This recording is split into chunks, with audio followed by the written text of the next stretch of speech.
not the sort of people governments usually pick fights with in an election year. The legislation is, in my opinion, draconian. This is a modern-day Star Chamber. No more, no less. For the first time in Australian history outside wartime, there will be political oversight over the conduct of journalism in this country. Talk about cross-media.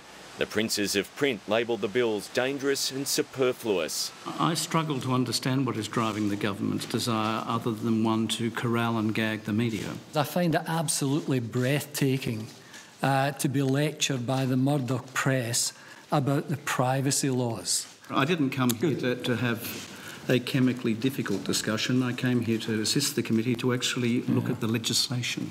Ah, thanks. So all the chemically difficult issues are done in your press. I can't believe you said that. The most controversial proposal is a public interest media advocate, a government appointee who'll supervise self-regulation. I'm trying for the life of me to understand what we could possibly have done to warrant such intrusive laws that are now being proposed. That is, a nuclear option. It is a nuclear option because it would basically shut down a predominantly news-gathering organisation. The Communications Minister's demanding Parliament pass the laws this week, but is yet to secure the numbers. The Coalition stepping up its opposition. This is a government that can't cop criticism, and when it's criticised, it reveals its authoritarian streak. Absurd, false claims about these laws. Kevin Rudd's supporters see the fight as a test of the Prime Minister's authority. Julia Gillard will face an uncomfortable caucus tomorrow. Mark Simpkin, ABC News, Canberra. Well, the independent MP Rob Oakeshott has tonight confirmed he won't be supporting the legislation. Speaking to 7:30, he's expressed concern about the changes and, in particular, the short space of time that's been given to the debate.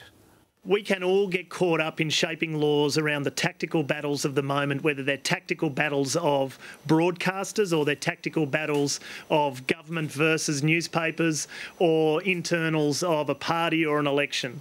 That doesn't help the nation one zack. We've got to focus on the long-term strategic issues before the nation. I hope in good faith Senator Conroy has tried to do that, but it doesn't have my support, and hopefully, the Parliament can encourage Senator Conroy and the government to go back to the drawing board and keep the spirit and intent of reform, but do it better than what we've currently got before us today.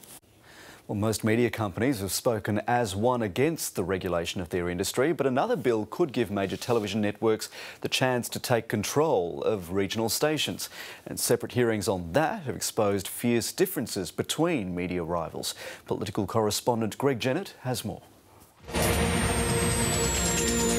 Cowra has won the right to host a national concert.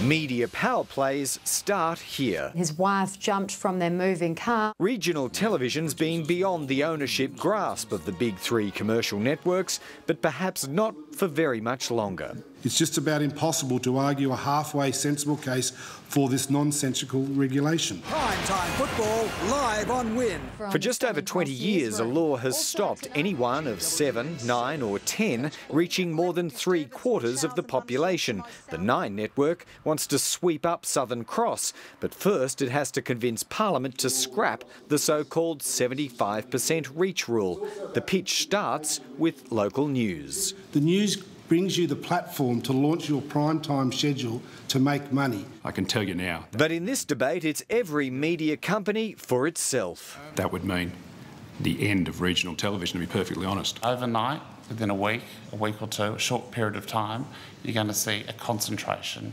of media and less diversity. Channel 9's owned by two American hedge funds. They're proposing a deal with Southern Cross, which is owned by Macquarie Bank. I've never seen bankers come together for the benefit of providing additional services. Kerry Stokes fears allowing the deal would put so much pressure on profits, some would try to get out of providing news, even if there's a law forcing them to. They'll go broke. There is not room for three competing regional networks in the markets. Liberal MPs seem sympathetic to changing the law, but giving the green light to regional mergers is a flashing red light to the Nationals. They've watched local news shrink in dozens of regions and won't easily agree to more contractions. Greg Jennett, ABC News, Canberra. Britain's three main political parties have reached a deal on a new regulatory system for the press. The government has been under pressure to act after a judge-led inquiry into media ethics revealed a culture of phone hacking and malpractice. The deal is expected to introduce a range of reforms, including bringing in a new press regulator, introducing fines of up to $1.5 million and requiring newspapers to print prominent apologies. The agreement will be put to the lower house of Parliament in the coming hours.